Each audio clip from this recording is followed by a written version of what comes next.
Hey, welcome back to all you Raising Ash trainers out there. In today's features, we're going to have a Night March versus a Virizion Manectric, which is a little different than what we've seen before for the Virizion Metric. I know we've seen a Night March play go, but this player that's playing a Night March deck isn't exceptionally well.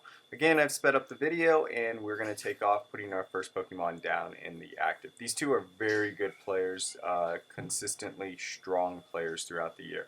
He's going to go ahead and put down his Mew with the Versatile.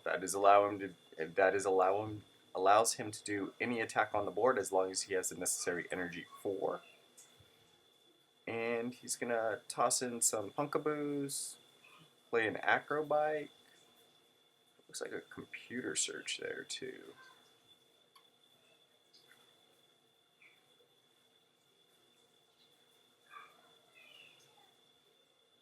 Ooh, he's going to put down the DCE.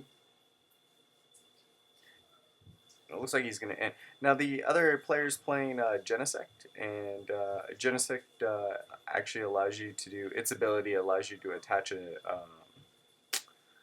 plasma energy to it, and if you get the plasma energy up to it, you can actually bring forward, it's like working a Lysander, you can actually, once you put him from your hand down to your bench, you can actually bring forward any type of Pokemon from the other player's bench. And the plasma energy attaches allows you to do that. So it's actually sort of a trick play where you can actually Lysander more up by using that plasma energy. Sometimes it works out, sometimes it doesn't. It just depends on if you get your plasma energies in hand or not. I haven't seen the Virizion Genesect play for a while, almost a year. I haven't seen him play. He's going to Acrobike, put down some more Joltex, Trainer's Mail up. He's got the Ultra Ball.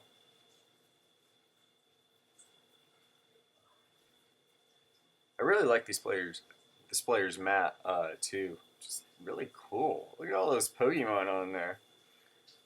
Wow. That's sort of good. Got the Victini. I always liked Victini. Pokemon, please make another Victini EX for standard. I would appreciate that. Oh, he's showing us his hand. Nice. Nice. Thank you, player, for showing me your hand. I like that. He's got the Shaman down. He's really not in too big of a worry. He's got a lot of cards down, but he's playing his bench smart. He hasn't laid down his bench on the Mew side. Now what he wants to do is he wants to get a Manectric going, and looks like he's going to go for it there.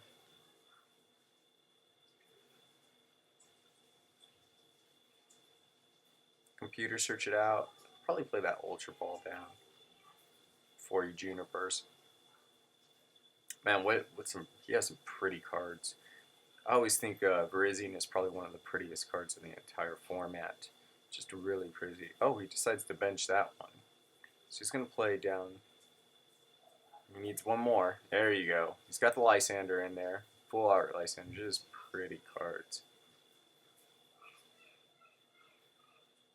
Oh, so now he's got the Virizion, the Manectric, and another Manectric on his bench. He's going to Juniper out and take 7 more.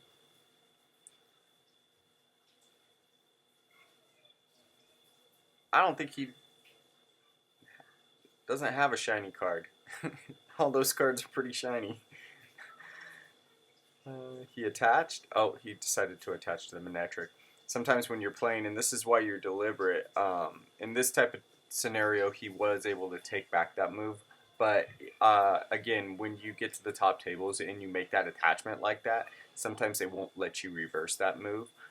It's up to the player to say, hey, you guys have to work that out. So if you tell the player themselves that, yeah, that's okay, you can go ahead and reattach it to another Pokemon, then you guys can work it out for themselves. But if the player disagrees and doesn't want that to happen, you can actually get a judge involved at that point. He wisely is going to go ahead and take down the Shaman,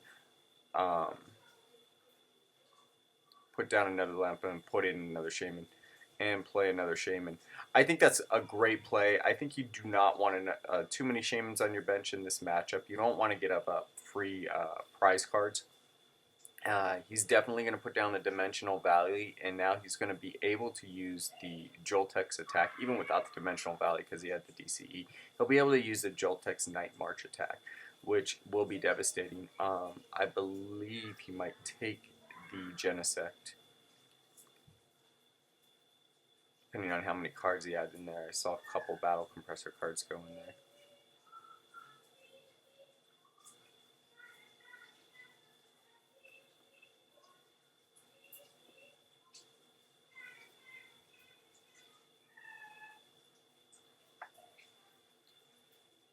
He's going to draw back up, play down the end, draw back up.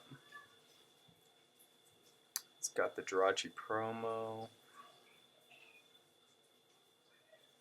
It's going to play, that's a pretty deck too. It's got the Full Art Muse going.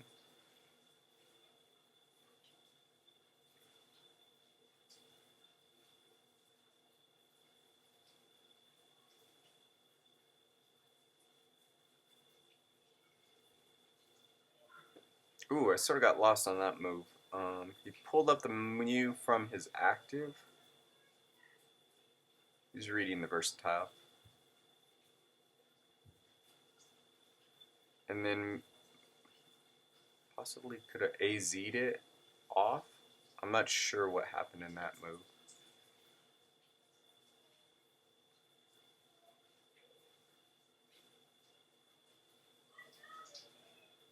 Oh, he used Sky Return. That's what he did.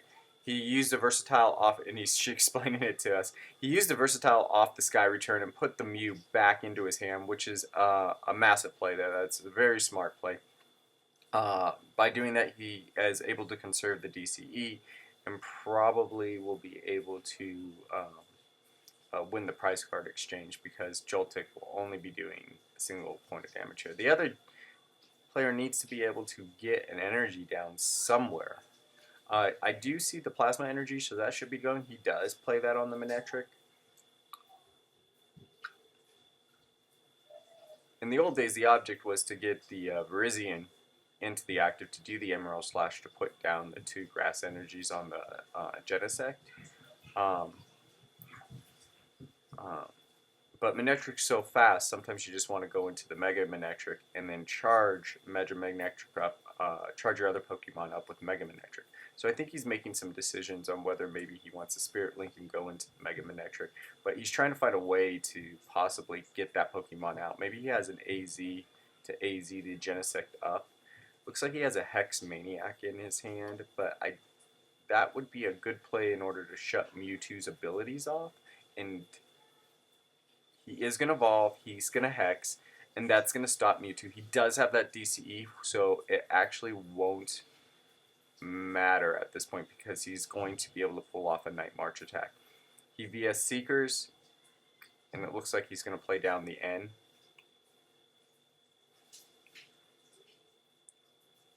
And they're each going to draw up to 6 prize cards.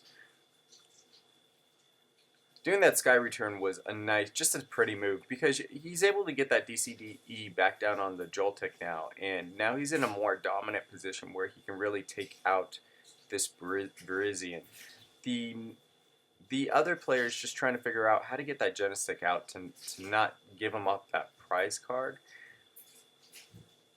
Yeah, he's going to throw down 2 Battle Compressors. With 2 Battle Compressors at 20 apiece, going to get some more Lampettes. He's got 2 more Lampettes going in. A Punkaboo. He'll probably throw in another Punkaboo. Probably doesn't need them. A Teammates. Going to go 6.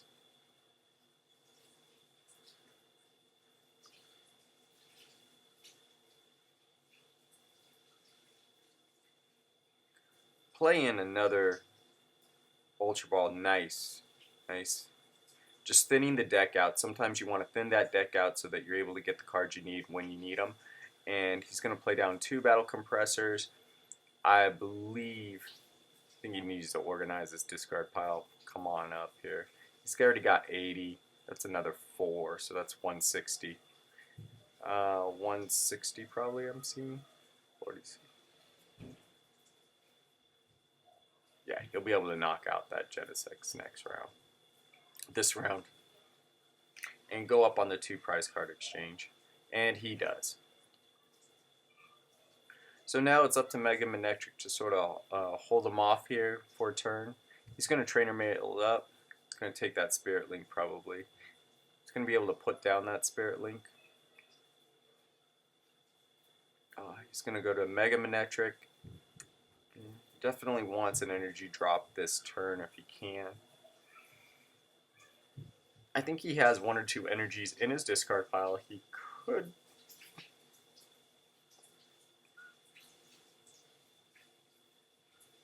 Sycamore out, play up. He's probably going to want to play that Rough Seas down. Man, that is a pretty deck. Spirit Link, Mega Manectric. Yep, energy drop.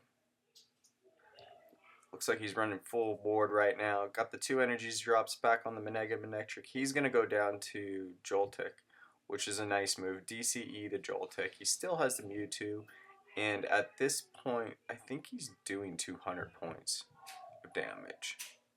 Draw in, definitely wants to take. Those are two big cards he needed, and I know he shied away from throwing away. Whenever you Acrobite, you end up with the DCE and the Battle Compressor in your hand. You know, you sort of shy away from either one of them, but maybe he has enough in his deck, in his hand, that he's okay. He also might be playing the Revive too, that he can revive something on his bench if he needs to. I haven't seen that card yet, but he might be able to put something on his bench if he needs to, if he goes down too much. He Lysanders up the Virizion and takes another 2 prize cards. Now, the reason why the other opponent had to go into the Mega Manectric is because the Joltik will top out at 200. So having the Joltik top out around 200 is a really good advantage play for now. He's going to Lili up the Shaman. He's going to take his 2 prize cards. And the reason why he wanted to Lili up Shaman is he didn't want to put another Joltik in onto it. He really needs to get rid of those Joltiks. But taking the Shaman, if he gets rid of one of the Joltiks, the Joltik will go into the discard. If the Joltik goes in the discard, then he'll end up at a 220 hit max. So he wanted to take the Shaman out. He could have taken the Mewtwo out, but the Shaman was probably the best. Remember, he has 3 DCEs. The Night March deck has 3 DCEs. He's in his discard pile. And they're counting up the damage now. I think he does 200, just based on what I saw. There he goes. 180, 200. That is just a massive amount of damage for a 30-point Joltik. Wow, he's playing down all the energy on the Mega Manectrics. Why not? Hey, there's no other Pokemon on the bench. You don't want to give him a regular basic. He's going to have to play all Megas. He'll probably want to retreat back that Mega Manectric and play another Mega Manectric. If he has it, he wants to play the Rough Seas right now to get rid of the Dimensional Valley onto the Mewtwo and force that Mewtwo to use an extra energy for that Joltik. Let's see what he decides to do.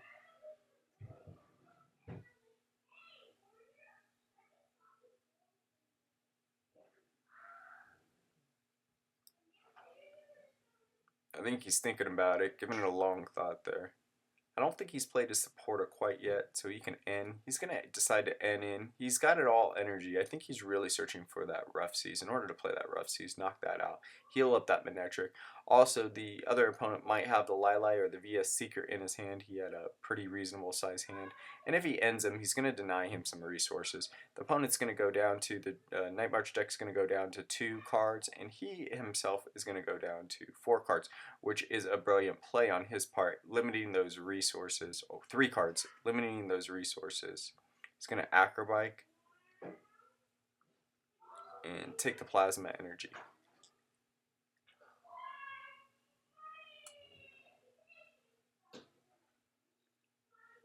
Yep, and he's going to take out the Joltik. He's going to bring up the Mew. He does have the Dimensional Valley, so he can one-hit knock out the Manectric at this point. He does have 200. That last Joltik in there will make it 220. He'll be able to one-hit knock out because he has the Mew on stage with the Joltik. That Dimensional Valley was a huge play. He needed to Rough Seas that Dimensional Valley away. He's going to Lili up the Hurt. one in, take the last 2 prize cards. Brilliantly played game by both the competitors. This was a really amazing game. I wanted to show you this, just the power of Night March being played and expanded can really do some devastating work on opponents as they run heavy EX decks and can win the prize card exchange. Wherever you are, thanks for tuning in or listening to Raising Ash. Raising Ash out.